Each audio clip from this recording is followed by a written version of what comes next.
comrade officers, comrade members of the National Executive Council.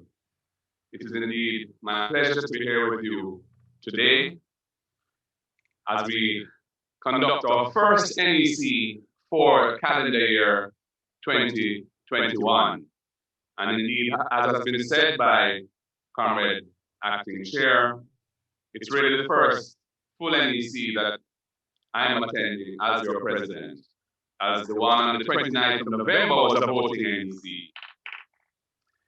Comrades, since being elected your party president in November last year, I've been working hard to build back our party. In December, we constituted the Unity Committee to establish a formal institutional mechanism for designing a process of much needed team building and relationship healing within our party. The main drivers of the Unity Committee have been comrades Maxine Henry Wilson, Patricia Duncan Sutherland, and Renee Rattree, ably assisted by the other committee members, including comrades Philip Hallwell, Donna Scott Motley, Angela Brown Burke, Dayton Campbell, Cde Knight, and more recently, Colin Richmond. The Unity Committee began their work in January with a series of full-day workshops that extended over the following months. We have had 4 such workshops so far. The first 3 of the workshops were with officers of the party, and the most recent one was expanded to include the party's executive committee and parliamentary group, with the assistance of external team-building professionals. And I think all of those who have participated in the workshops felt that they were a useful process, a process which enriched our relationship and understanding of each other, and which has helped the process of bringing the party together as a team with a common purpose. I want to thank the Unity Committee, and in particular, Comrade Maxine Henry Wilson, who chairs it, for their ongoing work and commitment to this essential process. I should mention, comrades, that the mediation capacity of the party is also being strengthened because we see the need to have team building and relationship healing mechanisms, not just at the level of the Unity Committee itself, but across Jamaica, wherever the PNP is and is functioning. And that mediation capacity is being strengthened under the auspices of the Unity Committee and the Internal Affairs Commission. Comrades, the OT Faircloth Trust Fund was also established in December, and it was endowed with an initial capital contribution of $15 million in fulfillment of a campaign commitment that I had and my vision of a party that provides tangible acknowledgement and care for our loyal, committed, and hard-working party workers. The trustees launched the first project of the OT Faircloth Trust Fund a few months later, completing an unfinished house for a much deserving comrade in Petersfield. And it was indeed an appropriate choice of venue for the first project because Comrade O.T. Faircloth, the founder, the original founder of the People's National Party, was born and raised in the great parish of Westmoreland. As leader of the opposition, I appointed a new shadow cabinet in December from among our 22 parliamentarians in the House of Representatives and the Senate. The shadow cabinet has been meeting monthly, and our spokespersons are encouraged to stay on top of their portfolio assignments and be vigilant in responding to issues where the opposition needs to be heard. We have revamped the communications capacity of the party and now generate daily content, which is disseminated via a wide range of digital platforms and the traditional media.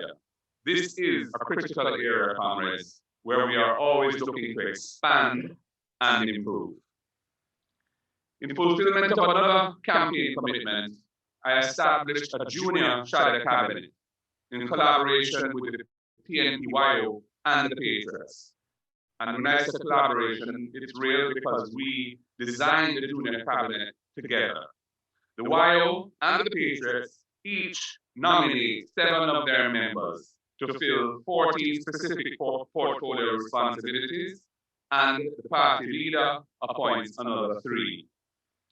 The aim of this is to raise the profile of the party among young people across Jamaica by providing these talented comrades with a portal from which they can speak to issues of national interest, especially among younger voters, and communicate via the channels of communication where young people are most comfortable. I have mandated each junior shadow cabinet spokesperson is to sit on the task force of their senior shadow cabinet counterpart.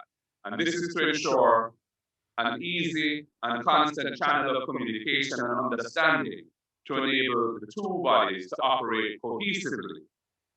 Each junior shadow cabinet member has also been mandated to establish their own task forces, which provide opportunities for an even wider pool of young talent to participate in policy development and the work of the shadow cabinet at the junior level.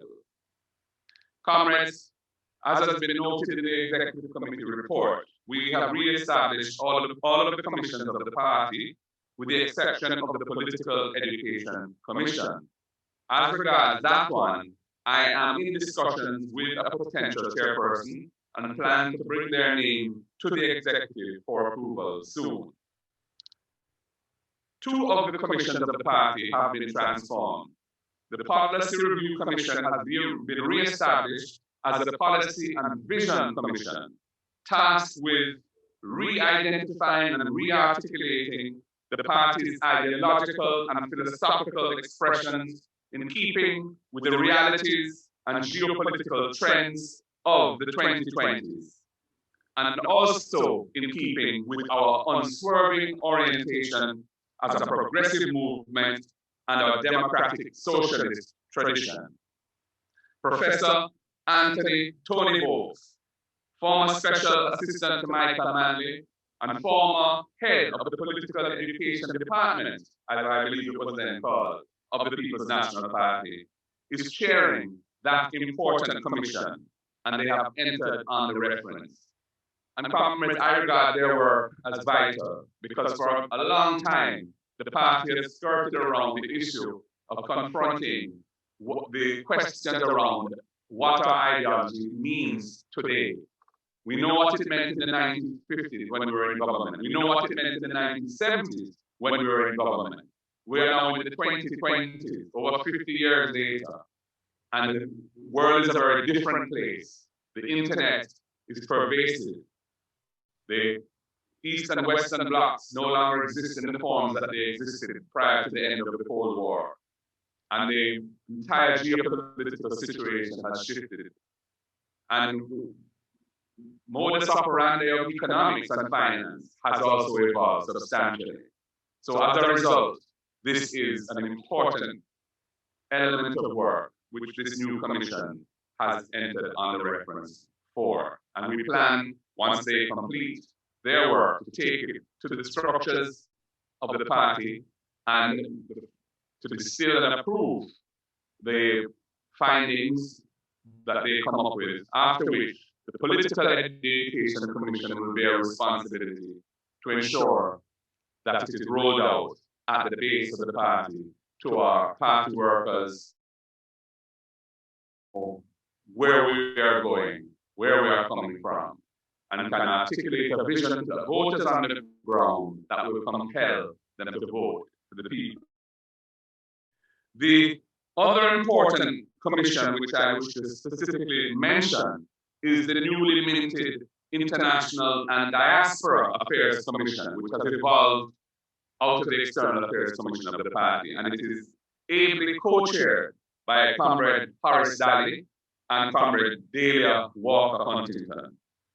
Comrades, deepening the party's engagement with the Jamaican diaspora many of whom are supporters of our party or are otherwise of a progressive political outlook, is an important imperative and presents an opportunity to broaden and strengthen the pool of human and economic resources and talent available to the People's National Party. This commission held its first major event on Thursday night, which was a very successful online virtual meeting entitled Conversations with the Diaspora. The statistics from that event show that 6,492 people were reached, and there were 7,212 engagements. I also want to mention, thank you. And of course, their plans are to do many more of these things. Thank you very much. I also want to mention the disciplinary committee of the party.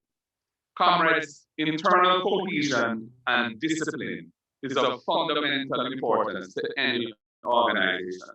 In our case, we have allowed undisciplined practices to become normalized within the party to deal with. We have made considerable efforts to get the disciplinary committee of the party up and running.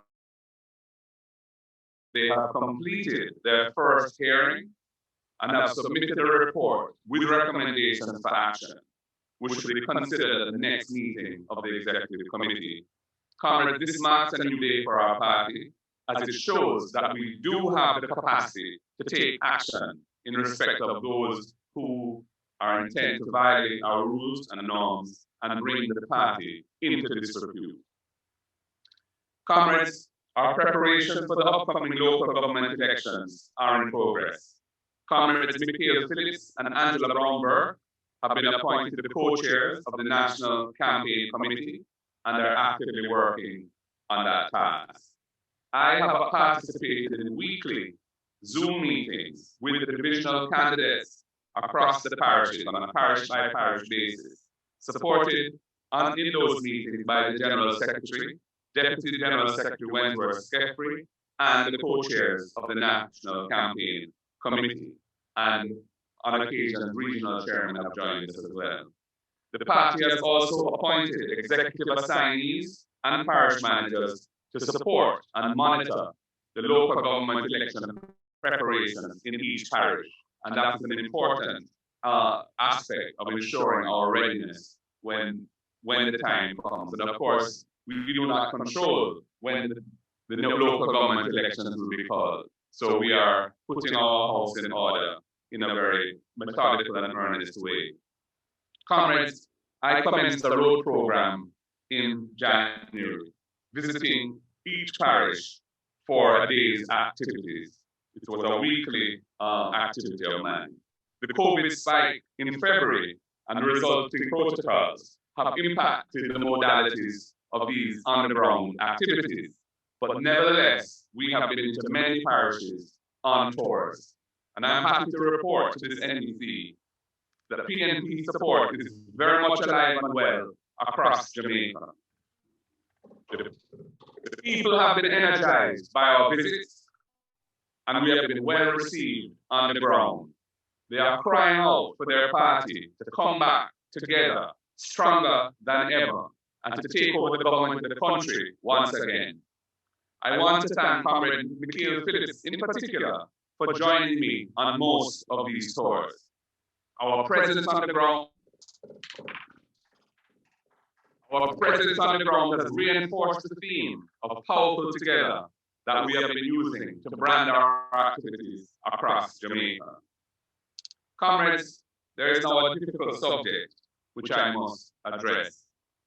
The joint resignations of the party chairman and 3 other vice presidents last week Friday, at the end of the nomination period for the 4 vice presidents to serve in the upcoming political year, has rocked and shocked the party, and it has given the media a field day at our party's expense. Comrades, a lot of time and effort has been spent since January on team building and healing relationships within the party. I genuinely believe that we had made great strides forward, and I was enjoying working with the entire team of officers. Indeed, comrades will have witnessed the powerful show of genuine togetherness displayed on the platform and in the speeches at the first constituency conference of this conference season that was held in Northwest Clarendon last week, Wednesday, hosted by Comrade Richard Azan. So no doubt, what happened just 2 days later will have come as a great surprise. At our officers' meeting on the 31st of May, 2021, there was a common understanding that we should try to avoid a VP election contest. Given the efforts that we were all making to build unity and understanding that the conference could unravel the progress that we are making. After that meeting, however, the process was too loose and informal, and communication was not what it should have been and could have been. There was a misunderstanding among those engaged in the discussions as to what would be an acceptable outcome. And as the closing date for nominations approached, this resulted in a series of events which have led us to where we are now. As party president, I accept ultimate responsibility for what has happened. I met with the 4 former officers yesterday afternoon, along with the General Secretary and the Leader of Opposition Business in the Senate. And the chairperson of the Unity Committee was also in attendance.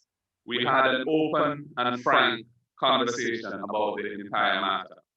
We delved into details of what took place over this period leading up to their resignations. And having heard from those who resigned, I accept that they did not desire to do me any harm or to harm the party that they love.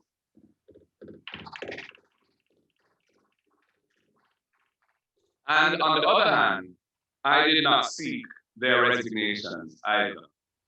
Coming out of yesterday's meeting, we all accept that it will not serve the best interests of the party for this NEC to attempt to rehash those details of the process that led us to where we are. All of us, and more so me as leader of the party, have learned much from these recent events. The need for ongoing communication between us and always seeking clarity from each other is an important lesson to be learned from this episode. The 4 comrades remain fully committed to the People's National Party, and I am fully committed to working with them as we go forward. Powerful together. I want to thank them for their service as officers of the party and for their guidance, wise counsel, and work with me since last November when I was elected president. They will continue to serve their party in the various other capacities which they hold, including as spokespersons in the shadow cabinet, and in the case of Comrade Mikael Phillips as co-chair of the National Campaign Committee for the local government elections. Our discussions will continue as we seek to make the best use of the talents available to our noble movement. Comrades, for my part, please rest assured that I do not harbor any grudges or ill will arising from what occurred. I want us to be a strong and cohesive team, all working towards the common purpose of making our party strong and attractive to the Jamaican people. We must all make an even greater effort to secure genuine unity and long-lasting peace within the People's National Party. There must be no more sides, no more factions within the party.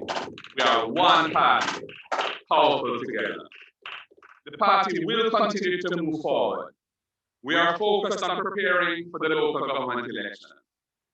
I want to congratulate the new vice presidential nominees, Comrades Richard Azan, Ian Hales, Norman Scott, and Eugene Kelly. I ask the party to give them full support as they embark on their new responsibilities. There is work to be done, and I will be assigning them specific responsibilities and holding them accountable for their performance of those tasks. Comrades, the terrible situation in our country, which I will speak to more fulsomely in my address to the NEC tomorrow, presents a tremendous opportunity for the People's National Party. Sometimes we have been our worst enemies as we focus too much on petty internal personality conflicts, rather than on fulfilling our mission and commitment to the upliftment and empowerment of the Jamaican people. In particular, comrades, we must stop the insidious practice of tearing down and denigrating other comrades, especially our leaders, in social media. I use this opportunity to publicly disassociate myself from any bloggers who violate that principle. They do not act on my behalf or with my blessing. Comrades, bloggers have an important role to play in protecting and promoting our party in this digital era. Those bloggers who truly support the PNP and indeed who love Mark Golding as its leader must build up the party, not tear it down, and make it stronger by exposing the weaknesses and corruption of the Jamaica Labour Party government. Comrades, I close by exhorting us all to join hands and hearts to make our party united and strong. Our mission is a noble one. The Jamaican people need the People's National Party now more than ever. Now is the hour. Now is the time. We are truly powerful together. PNP to the world, comrades. God bless you all. The word is love. Thank you.